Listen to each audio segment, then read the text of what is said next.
अरे बाबा स्वर्ग का रचयिता आया, लेकिन बच्चों को नरक का अनुभव है। क्या मुख्य प्रश्न का भी इसलिए तो बाबा कहते हैं हेवनली गॉड फादर आया हुआ है, तो हम नरक में क्यों बैठे हैं? कारण कुछ होगा या नहीं होगा? हैं? ज्ञान की कमी है, माने बाप को पहचाना नहीं है, हैं? हैं?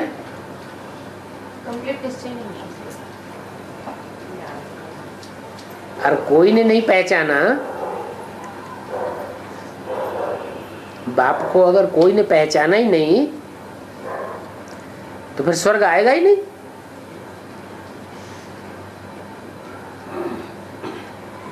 बाप तो कहते हैं नंबरवार पुरुषार्थ करने वाले बच्चे हैं, नंबरवार खुशी में रहने वाले बच्चे हैं।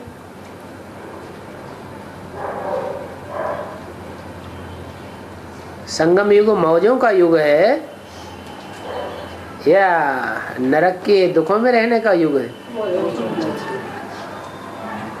तो मौज में कोई है ही नहीं।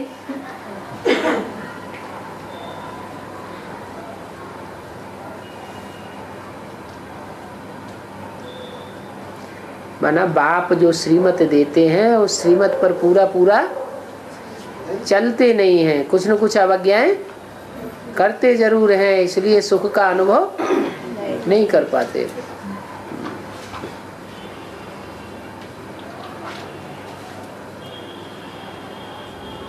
सोचने की बात है, करोड़पति बाप का बच्चा हो, फिर पैसे पैसे के लिए मोहताज हो,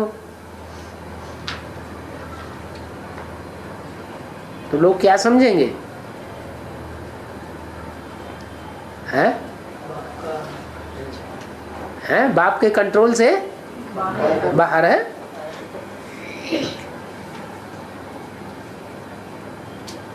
यही हालत है। बाप आया हुआ है, स्वर्ग का रचयिता है, बच्चे नरक में हैं, दुखों का अनुभव कर रहे हैं। कारण क्या है?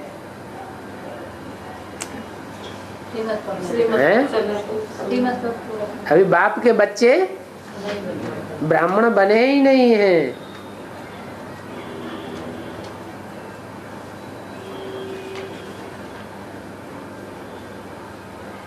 इसलिए बोला अंत में सबको अनुभव होगा क्या? अतीन्द्रिय सुख गोप गोपियों से पूछो। है तो निश्चय अनिश्चय के चक्र में डोला खाते रहते हैं। जैसे बोला कि ज्ञान नहीं है, पूरी बाप की पहचान नहीं है कि बाप है क्या, तो अवज्ञाएं करते रहते हैं।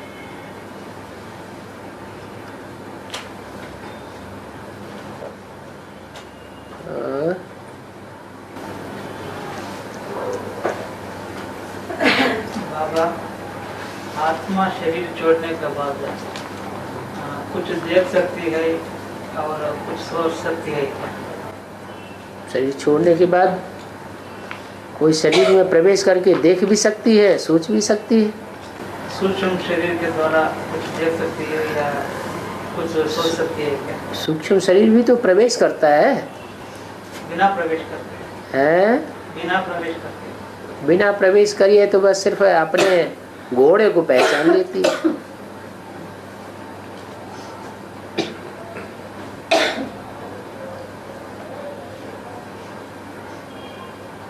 और जैसे शिव बाबा आता है तो दुनिया को कैसे देखता है? हैं? प्रवेश करता है तो देखता है।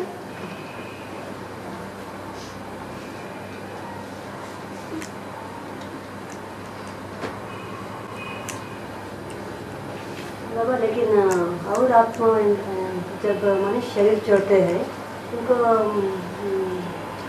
सूक्ष्म शरीर तो है ना बाबा, सूक्ष्म शरीर रहते हैं ना, तो शरीर होता है। हाँ होने पर भी सूक्ष्म शरीर से दूसरों की बातें नहीं सुन सकते हैं बाबा। सूक्ष्म शरीर से दूसरों की बातें नहीं सुन सकते, फिर प्रवेश करने की क्या दरकार? बातें भी नहीं कर सकते। अरे सूक्ष्म शरीर होते हैं ना। हाँ सूक्ष्म शरीर होता है, लेकिन कोई कोई को अनुभव होता है कि ये बोल रहा है, आवाज सुनाई पड़ती है, वो भय का भूत होता है। अगर सुनाई पड़े तो सबको सुनाई पड़े, कोई को सुनाई पड़ती है, कोई को नहीं सुनाई पड़ती है।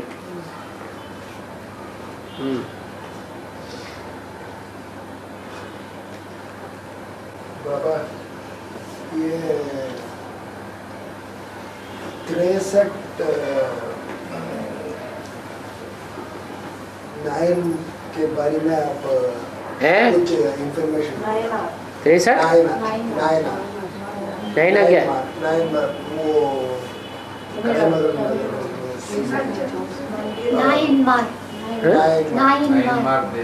मंदिरों में वो 63 देवताओं को रखते हैं ना, उसके बारे में थोड़ा इंफॉर्मेशन। 64 जोगुनी प्रसिद्ध है।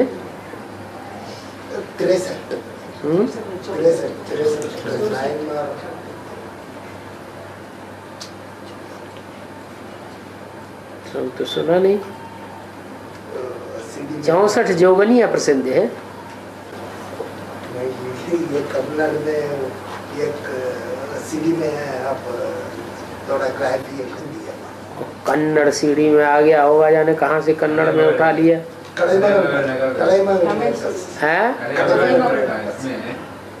कलाई मंगल चेन्नई का 64 नहीं बाबा 63 64 जोगनिया गाई हुई है। हाँ उसमें वो 3 को अलग करके बहुत मान्यता देती है। वो 3 को उसमें 3 को बहुत मान्यता देती है। 3 को बहुत मान्यता देते हैं। तो 3 तो जोगनिया है ही खास। रुद्रमाला जो पहचानने वाले हैं वही जोगी विशेष होते हैं या और दूसरे होते हैं? और रुद्रमाला में 3 देवियां ही तो मुख्य हैं, सरस्वती, लक्ष्मी और जगदम्बा। बाबा लौकिक मंदिरों में मूर्तियों को पंचामृत कैसे अभिषेक करता है? उसका पंचामृत तो आत्माओं का निशान होता है या 5 अमृत हैं।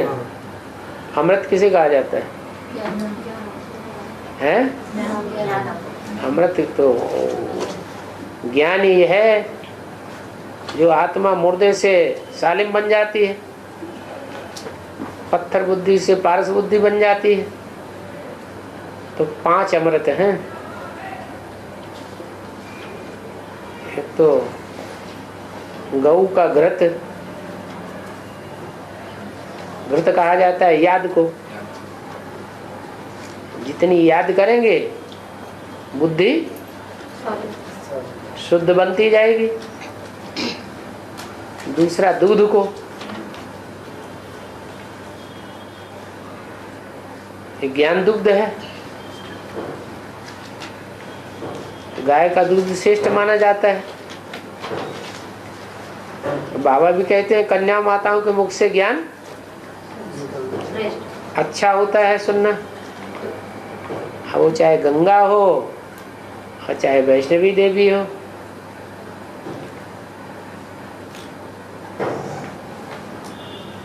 फिर मिष्ठान्न को कहते हैं मीठा।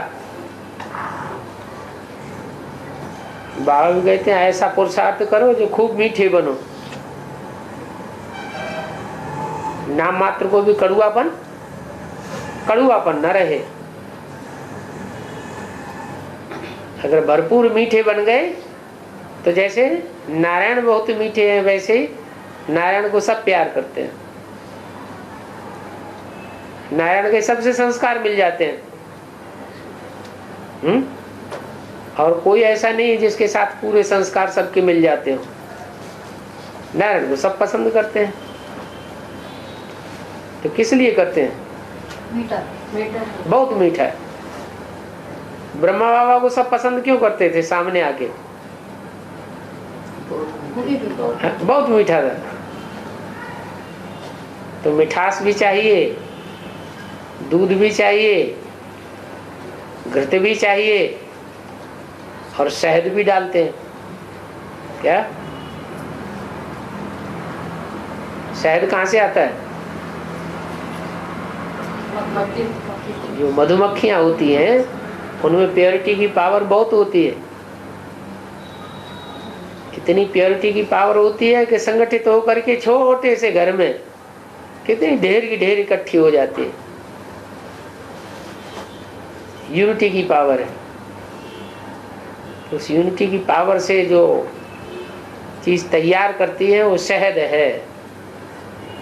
साधारण मिठास से भी बहुत ऊंची किस्म की चीज है। तो ये 5 चीजें हैं जो डाली जाती हैं, इकट्ठी कर देते हैं तो कहते हैं पंचगव्य। जैसे होता है वैसे ही पंचामृत कहा जाता है।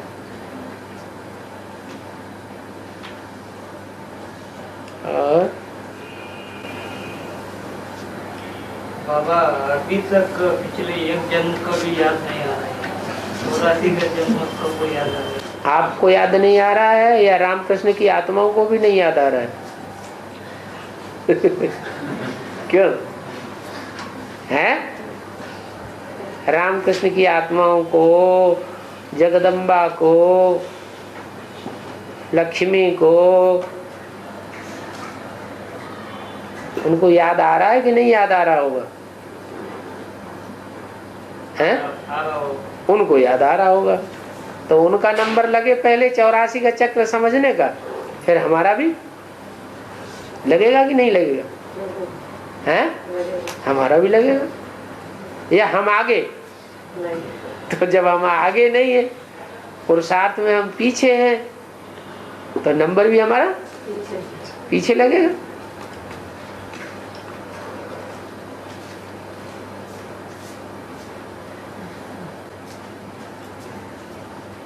कौन सा आधार पर ये 84 का जन्म याद आएगा? हिस्ट्री के आधार पर ऊपर आएगा? नहीं, ज्ञान के आधार पर ही याद आएगा।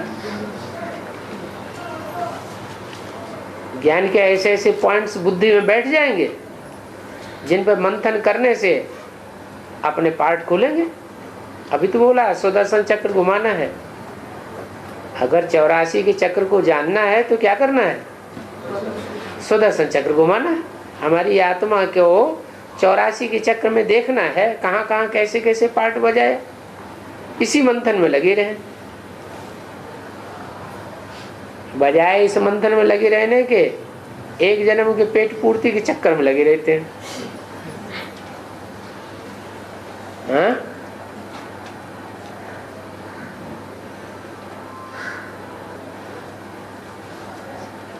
अरे मन शीशा कैसे बनेगा? हाँ? मन निर्मल कैसे बने?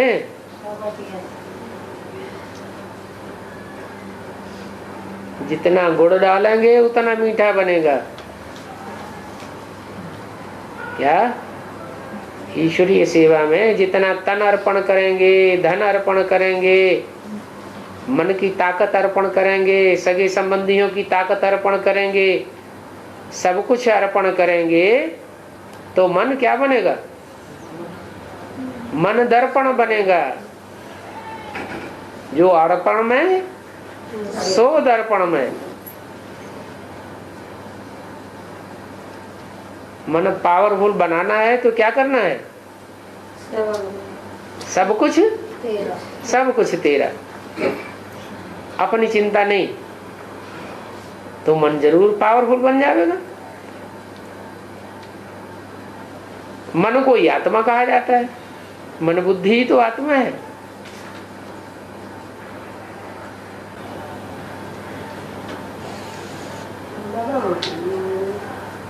आपको पहचानने का संस्कार सब में कैसे जागृत करना है, कैसे बनाना है संस्कार? बनी बनाई बन रही अब कछ बननी ना। 63 जन्म में जितना भगवान की तरफ दूसरों के चित्त को मोड़ने का प्रयास किया है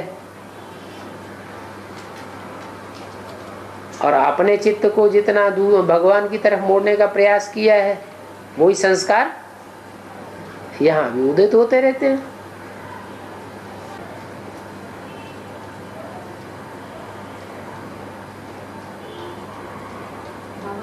शकुंतला क्लैरिफिकेशन एक ऐसा दिया है, शकुनी मानव दाने योग के पंख से उड़ने वाला। शकुनी मानव दाने योग के पंख से उड़ने वाला चिड़िया। हाँ, उनके अंडर में रहने वाला वैष्णवी देवी, उनके अंडर में रहने वाला और छत्रछाया में रहने वाला अंतला होता है। शकुंतला का क्लैरिफिकेशन। शकुनी माने दान योग, शकुनी माने पक्षी। हाँ, माना अष्टदेवों के अंडर में रहना। शकुनी माने पक्षी। पक्षी माने जो ऊंची उड़ान भरते हैं, ज्ञान योग के पंखों से उड़ते हैं। ज्ञान योग के पंखों से जो उड़ते हैं उनके नीचे रहने वाले। किसको लागू होते हैं? अरे शकुंतला की संतान कौन था? भरत चक्रवर्ती राजा था ना। उसके पिता का नाम क्या था? दुष्यंत कौन है? शिव। तो शिव बाबा का प्रैक्टिकल रूप क्या है?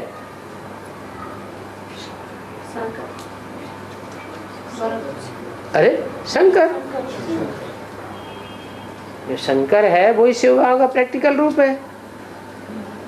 तो सबसे जास्ती ज्ञान योग के पंखों से उड़ने वाला कौन है?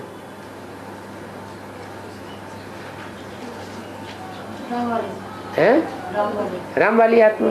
उसके अंडर में सबसे ज्यादा काम करने वाला कौन है? राम वाली आत्मा की श्रीमत पर सबसे जास्ती कौन चलता है? सबसे ज्यादा फॉलो कौन करने वाला है?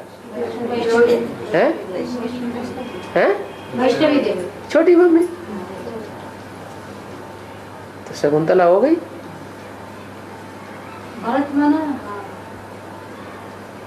भरत माने भरण पोषण करने वाला, सारे विश्व का भरण पोषण करता है। शिव बाबा कौन सी आत्मा को कहेंगे?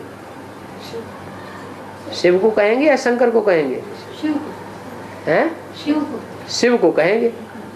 तो शिव के अंडर में चलने वाला राम वाली आत्मा है या लक्ष्मी वाली आत्मा है? राम वाली आत्मा शिव के अंदर पूरा चलती है। विष पीने वाले को पूरा पवित्र कहेंगे, पूरा अंदर में चलने वाला कहेंगे। हाँ, वैष्णवी देवी मुख्य है। ज्ञान का जो मुख्य आर्डर है, मुख्य आज्ञा है, वो कौन सी है? पवित्र बनो। योगी तो बना, लेकिन पवित्र तो हुआ नहीं। पवित्र होने के लिए फिर किसका आश्रय लेना पड़ता है? लक्ष्मी का आश्रय लेना पड़ता है। तो ज्ञान योग के पंखों से उड़ने वाला हुआ शिव बाबा, और उसके अंडर में रहने वाली हुई लक्ष्मी, और उसका बच्चा कौन हुआ? भरत कौन हुआ? भरण पोषण करने वाला विश्व का। विश्व भरण पोषण कर जो ही है। हाँ नारायण। और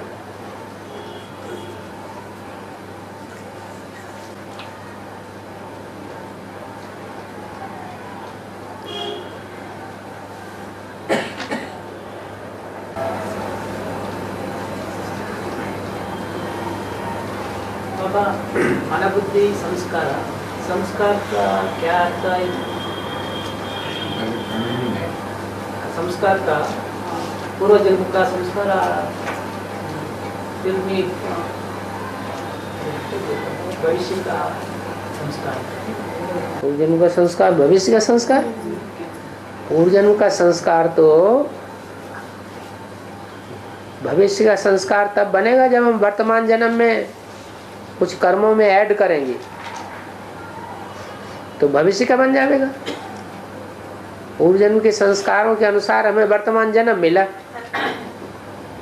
अच्छे संस्कार हैं तो अच्छा जन्म मिला, बुरे संस्कार हैं तो खराब जन्म मिलता है।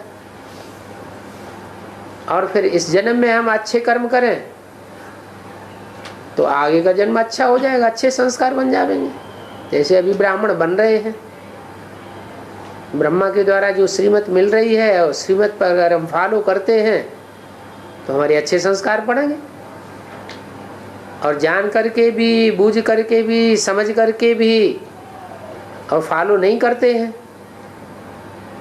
तो हठयोगी सन्यासी ढीठ हुए या सहजराजी योगी हुए, हठयोगी हुए। हठयोगी सन्यासी तो फिर स्वर्ग पाए नहीं सकते, दुखी होंगे। दुख के संस्कार हम ग्रहण करेंगे, दुखी दुनिया में जाके जन्म लेंगे।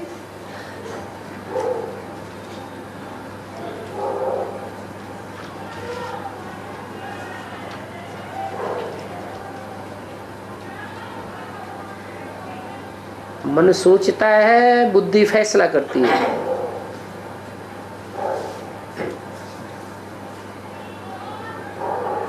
और फिर हम जो कर्म करते हैं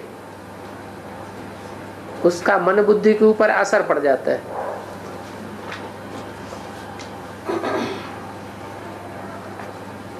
हमारी आत्मा खुद ही रियलाइज करने लग पड़ती है कि हम योग्य हैं या नहीं योग्य हैं।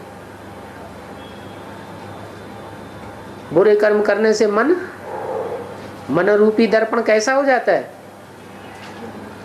मैला हो जाता है,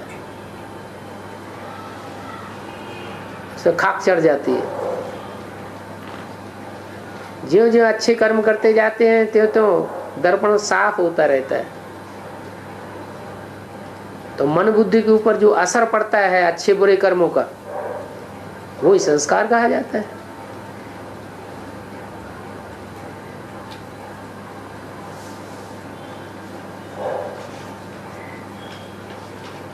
कोई ज्ञान लेने के बाद भी संस्कारों में कोई परिवर्तन नहीं हो रहा है,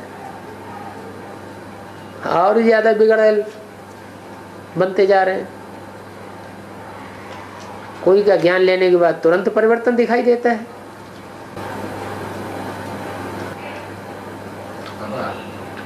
इस्लाम धर्म का बीज जो है उसको एक कैसेट में भरत बोल के बताइए। इस्लाम धर्म का बीज भरत पोषण करने वाला इस्लाम धर्म का बीज भरत है बोल के बताएंगे।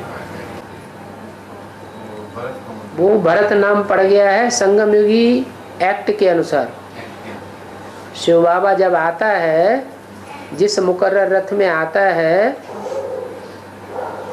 वो विश्व पिता है या नहीं है? उस विश्व पिता का जो भरण पोषण करता है फाउंडेशन के पीरियड में, वो ही भरत बन जाता है। इसलिए उसका नाम पड़ गया भरत। सीढ़ी के चित्र में भी भारत को भीख देते हुए कौन दिखाया गया है? कोई विदेशी दिखाया गया ना। तो विदेशियों में पहला विदेशी कौन? इस्लाम धर्म। इसलिए विश्व भरण पोषण वैसे भी देखा जाए हिस्ट्री में तो दुनिया के ऊपर सबसे जास्ती राज्य कौन से धर्म ने किया? इस्लाम धर्म वालों ने किया। वो भारत का संस्कार उसकी सारी जनरेशन में समाया हुआ है।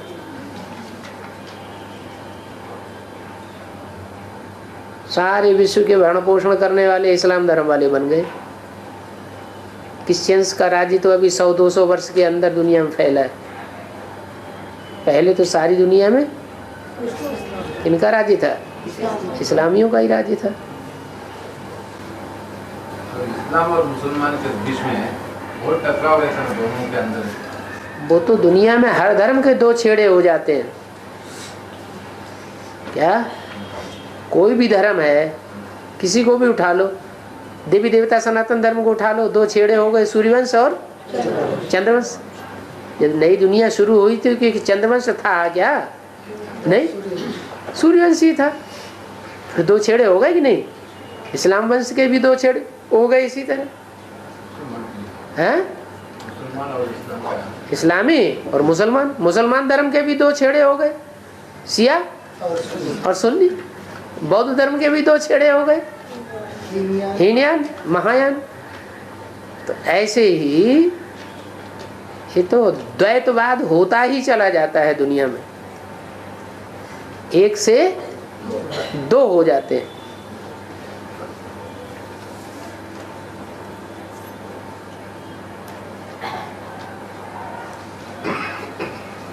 एक रहता है तो सतो प्रधान। क्या कोई भी धर्म हो, जब तक उसमें एकता है तब तक सतो प्रधान, और जैसे ही द्वैत शुरू होता है वैसे ही तमो प्रधान होना शुरू हो जाता है।